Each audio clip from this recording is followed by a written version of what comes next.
देखिए, ये जो दंगा है ये एक सोची समझी साजिश है, पूरा देश जानता है। जब आप किसी के धार्मिक झंडे को हटाकर और किसी धार्मिक अपना झंडा लगाओगे, पहले आप किसी धार्मिक समुदाय को उकसाते हो। किसने कहा है? भगवान श्री राम ने या किसी देवी देवता ने कहा है कि किसी के धार्मिक स्थल पर जाकर आप डीजे बजाओ? एक शोभा यात्रा है, एक धार्मिक यात्रा है। कानून व्यवस्था तो ही ठीक नहीं है आज हमारे इस सरकार में। अगर कानून व्यवस्था या प्रशासन ठीक होता तो ये दंगा ना होता। उसकी शव यात्रा को ले जाकर शव यात्रा निकालना, डंडों के साथ शव यात्रा निकालना, ये कौन सा कानून है? ये कौन सा लॉ एंड ऑर्डर है? ये प्लान मुस्लिमों का नहीं है, भारतीय जनता पार्टी का प्लान है। ये भारतीय जनता पार्टी का प्लान है और तुम जैसे गोदी मीडिया वालों का प्लान है। क्योंकि जितना भारतीय जनता पार्टी इसमें शामिल है उससे ज्यादा 10 साल में आपने देश में नफरत फैलाए रखी है। मुसलमानों का लेकिन मुसलमानों ने गोली चलाई और मैं साथ नहीं दे रहा। मैंने कहा वो मेरा भाई है, उसको मारा गया, जिसने उस पर गोली चलाई निपक्ष जांच होनी चाहिए और उसको फांसी की सजा होनी चाहिए। मैं भी कह रहा हूँ, मगर आप किसी के धर्म को या किसी के धर्म स्थल के सामने अनुवाद करोगे। किसने कहा है? कहा किसी देवी देवता ने, भगवान राम ने कहा है? जो दंगा हुआ उसमें गोपाल मिश्रा की मृत्यु होती है गोली लगने के बाद, और जिस प्रकार से एक फेक पोस्टमार्टम की रिपोर्ट की फैलाई जाती है कि किस प्रकार से नाखून उखाड़े गए, करंट लगने से मौत हुई, करंट उसे दिया गया, लेकिन बाद में जो सही रिपोर्ट आती है उसमें इन सारे तथ्यों को नकारा गया है। क्या कहना चाहेंगे, किस तरह से ये मतलब क्या पैटर्न चल रहा है ये देश में? देखिए, सबसे पहले तो मेरा देश की जनता को जय हिंद, जय संविधान, और बहुत बहुत शुक्रिया आपका कि आपने मुझे बोलने का मौका दिया।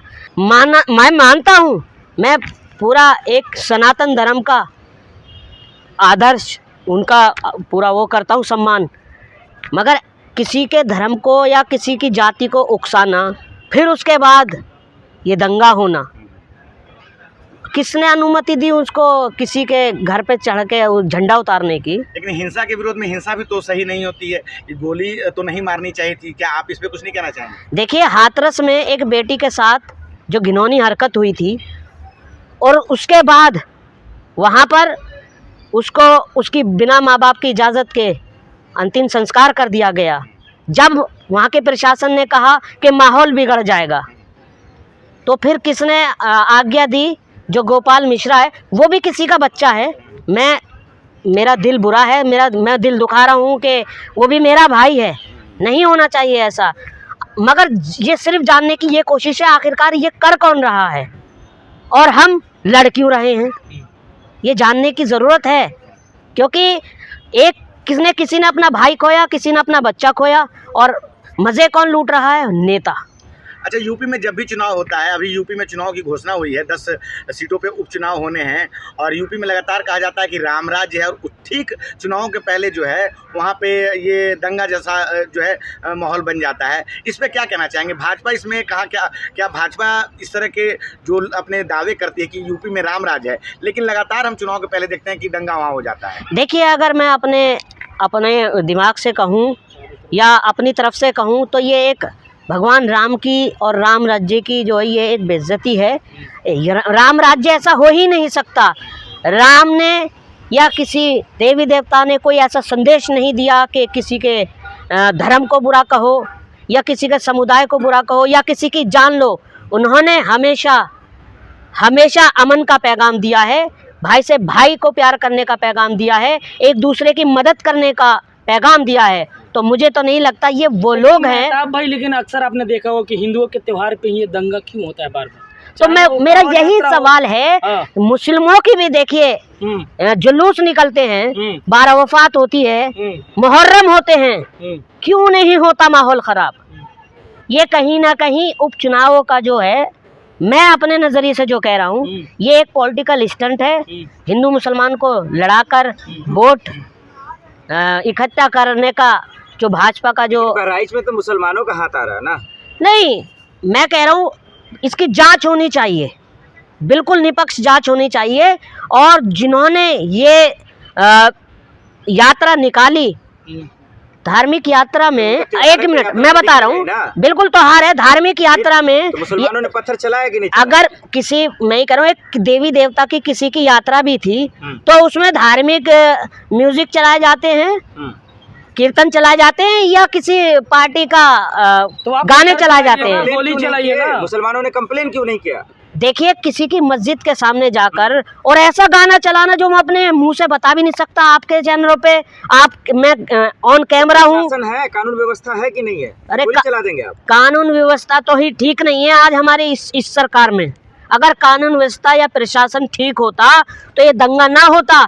उसकी शव यात्रा को ले जाकर शव यात्रा निकालना, डंडों के साथ शव यात्रा निकालना, ये कौन सा कानून है? ये कौन सा लॉ एंड ऑर्डर है? के कानून का ऑस्ट्रेलिया तारीफ करता पुलिस है। के होते साथे लाठी डंडों के साथ शव यात्रा निकाली जा रही है। जैसा कि मैंने अभी कहा कि एक हाथरस में जो दलित बेटी है उसके माँ बापों के बिना उसको जला दिया जाता है, और एक गोपाल मिश्रा की बाकायदा दंगा कराने के लिए शव यात्रा निकाली जाती है। मुस्लिमों ने पहले से बनाई थी ना। ये प्लान मुस्लिमों का नहीं है, भारतीय जनता पार्टी का प्लान है।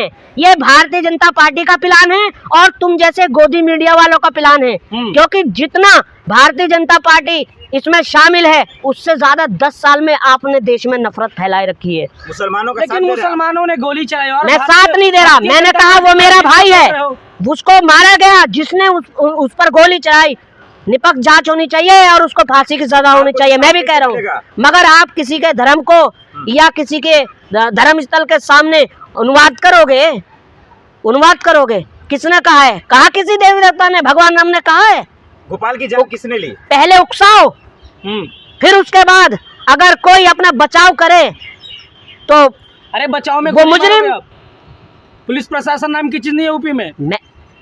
तो थी तो फिर क्यों हुआ ये सब? अगर पुलिस अरे तो प्रशासन जाओ ना, था, प्रशासन के पास जाओ, बोलो। पुलिस प्रशासन था तो क्यों हुआ ये सब? मैं कह रहा हूँ उसके गोपाल मिश्रा के जो घर वालों को, परिवार वालों को न्याय मिलना चाहिए। आखिरकार जब चुनाव पास में होते हैं तो ये माहौल कौन बिगाड़ता है? तो उपचुनाव की वजह से ये सब चीज हो रही बिल्कुल, और इसका जिम्मेदार बीजेपी है, योगी आदित्यनाथ है। मैं तो खुले आपके कैमरे पर कह रहा हूँ, क्योंकि मुझे सच बोलने में कोई संकोच नहीं है। नाम बटोगे तो कटोगे, योगी जी कहते हैं ना। अजी, आपने अभी एक वीडियो भी देखी होगी, अभी दलित समुदाय पर उनको नंगन कर कर लाठियां बजाई जा रही हैं, उन पर संतियां बजाई। सही तो कह रहे हैं वो, अगर बटोगे तो कटोगे। वैसे दलित समाज को जब चुनाव पास में आता तो सबको हिंदू बना दिया जाता है। भारतीय जनता पार्टी 10 साल में और अब तक 2014 से और अब तक बांटती हुई राजनीति करती चली आ रही है। वो सबको साथ लेकर चलते हैं। कोई सबका साथ, कोई सबका विकास नहीं है, सिर्फ अडानी अंबानी का और पूंजीपतियों का साथ है। अरे 10 में 10 सीटों तो वो पहले ही जीत रहे थे, सर्वे आ गया था, दंगा क्यों कराएंगे योगी? यही तो डर है, यही डर है, क्योंकि अखिलेश यादव और राहुल गांधी भारी पड़ते नजर आ रहे हैं उन पर। मतलब आप ये कहना चाहते हैं सरकार अखिलेश और राहुल गए क्यों नहीं है? बिल्कुल कराती है, मैं कह रहा हूँ बिल्कुल कराती है, और इसके जिम्मेदार गृह मंत्री अमित शाह जी हैं, क्योंकि उनसे लॉ एंड ऑर्डर बिल्कुल नहीं संभाला जा रहा। यूपी में राम राज चल रहा है, अमृतकाल चल रहा है, आप किस तरह की बातें कर रहे हैं? बिल्कुल, मैं भी चाहता हूँ कि अमृतकाल हो और राम राज्य हो, और राम राज्य ऐसा हो कि एक घाट पर बकरी और भेड़िया पानी पिए बैठकर। ऐसा राम राज्य ना हो कि मैं भाई का खून का प्यासा हो जाऊं। तुम भाई से भाई को लड़ा रहे हो। आपको नहीं लगता कि उस अपराधी के ऊपर योगी बाबा का बुलडोजर चलना चाहिए? मैं कह रहा हूँ उस अपराधी के ऊपर भी योगी बाबा का बुलडोजर चलना चाहिए, और उन अपराधियों के ऊपर भी चलना चाहिए जिनके बेगुनाहों के मुस्लिमों के घरों को उजाड़ा है, आग लगाई है, गाड़ियों को जला दिया, बच्चों को फूंक रहे थे। अगर वो जान बचाकर ना भागते तो क्या हालत होती उनकी? आज यूपी में अपराधी यूपी छोड़ के भाग गए हैं। बुलडोजर तो चलना चाहिए बाबा सिद्दीकी के, जो इन्होंने मर्डर किया उनके घर पर भी चलना चाहिए। क्यों नहीं चल रहा?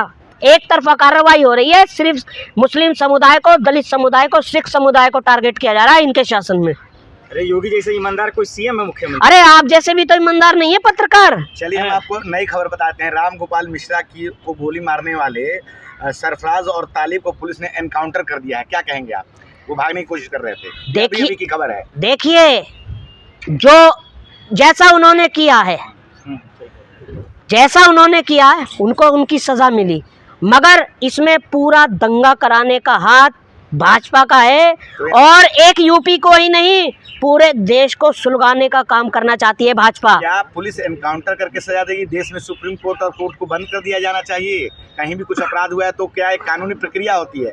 जिस तरह से पुलिस एनकाउंटर कर रही है, अभी मंगेश यादव का हुआ था, अभी जो मान लीजिए ये दोनों इन्होंने ये घटना की थी, गोली मारी थी, कोई जांच प्रक्रिया नहीं हुई, लगातार उन्हें गोली मार दी गई। क्या कहें? देखिए इनके शासन में, इनके राज्य में, चाहे लॉ एंड ऑर्डर हो चाहे सुप्रीम कोर्ट हो, ताक में रख दिए गए हैं बिल्कुल। जैसा कि सीबीआई, ईडी सबको खुली छूट मिली हुई है। आपने मुझे बताया कि इनकाउंटर हुआ है, जैसा कि आपने कहा, उनको पकड़ा जाता और उनसे पूछताछ की जाती। लेकिन वो भाग रहे थे ना, तो पुलिस क्या करती है? एक अपराधी को भाग रहा था नहीं, अगर वो भाग रहे थे तो क्या पुलिस नहीं भाग सकती थी? प्रशासन नहीं भाग सकता था पकड़ने के लिए उन्हें? देखिए भाग रहा था सरफराज। देखिए खबर, बड़ी खबर, इनकाउंटर। देखिए मैंने कहा कि एक समुदाय को टारगेट किया जा रहा है, चाहे वो मुस्लिम हो, दलित हो या सिख हो, एक समुदाय को टारगेट किया जा रहा है। को इंसाफ मिल गया अब इनकाउंटर से? वो जाने, उनके घर वाले जाने कि इंसाफ मिला या नहीं मिला। क्या आप मतलब ऐसा नहीं लग रहा कि उनको न्याय मिल गया? उनकी पत्नी कह भी रही थी ना कि इनकाउंटर होना चाहिए, जिन्होंने मेरे पति की हत्या की है, रोली मिश्रा। देखिए इनकाउंटर हुआ, ये पुलिस का और प्रशासन का मसला है, मगर जो गोपाल मिश्रा के साथ हुआ वो भी गलत हुआ और जो इस टाइम बहराइच में हो रहा है वो भी गलत हो रहा है। और इसके दोषी कौन है सब जानते हैं कि भारतीय जनता पार्टी है। एक आखिरी सवाल, क्या योगी जी से उत्तर प्रदेश में कानून व्यवस्था नहीं समझ, उनको इस्तीफा दे देना चाहिए? योगी जी को रिजाइन दे देना चाहिए। फिर से कैमरे में देखो। योगी जी को रिजाइन दे देना चाहिए, क्योंकि लॉ एंड ऑर्डर जो है बिल्कुल उनके हाथ से बाहर है और ना ही वो देश की और यूपी की जनता को रोजगार दे पा रहे हैं। नेशनल दस्तक की आपसे गुजारिश है कि अगर इसको बचाना चाहते हैं तो नेशनल दस्तक को सब्सक्राइब करने के लिए रेड कलर के सब्सक्राइब बटन को दबाएं, फिर बेल आइकन की घंटी दबाएं। नेशनल दस्तक को बचाने के लिए बहुत जरूरी है कि हर खबर को शेयर करें, लाइक करें, कमेंट जरूर करें।